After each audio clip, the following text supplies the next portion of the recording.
Cinema రంగంలోకి అడుగుపెట్టేటప్పుడు అమితాబ్, చిరంజీవి లాంటి వాళ్లే అవమానాలు ఎదుర్కొన్నారు.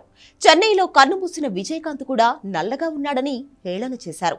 కానీ సినిమా ఇండస్ట్రీలో నిలదొక్కుని ఒకే ఏడాదిలో 18 సినిమాల్లో నటించి సంచలనం సృష్టించాడు. చెన్నైలోని ఓ ప్రైవేట్ హాస్పిటల్లో చికిత్స పొందుతూ చనిపోయారు కెప్టెన్ విజయకాంత్. సినిమాల్లోకి రావాలంటే గాడ్ ఫాదర్స్ ఉండాలంటారు. కానీ ఎలాంటి బ్యాక్గ్రౌండ్ లేకుండా ఇండస్ట్రీలోకి వచ్చాడు.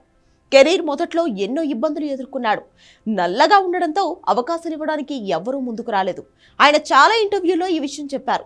ఎంతో మంది తనను కలర్ కారణంగా రిజెక్ట్ చేసినా పట్టు వదలకుండా ప్రయత్నాలు చేసినట్లు చెప్పాడు.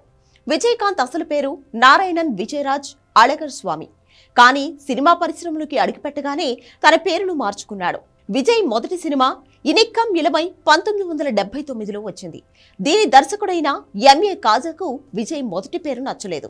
అప్పుడు అతని పేరులోని విజయ్ని తీసి కాంత్ యాడ్ చేశాడట. మొదటి సినిమాలో విజయకాంత్ విలన్ గా నటించి మెప్పించాడు. ఆ తర్వాత అవకాశాలు వచ్చినా అవేవీ హిట్ కాలేదు.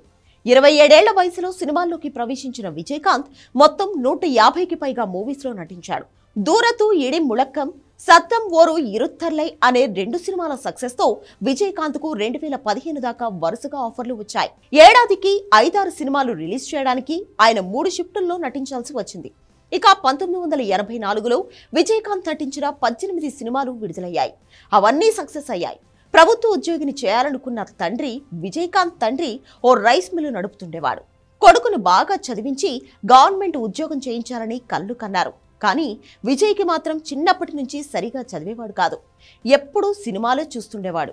ఎంజీఆర్ మూవీస్ చూస్తూ ఆయనలాగే పెద్ద హీరో కావాలని కళ్ళు కనేవాడు విజయకాంత్.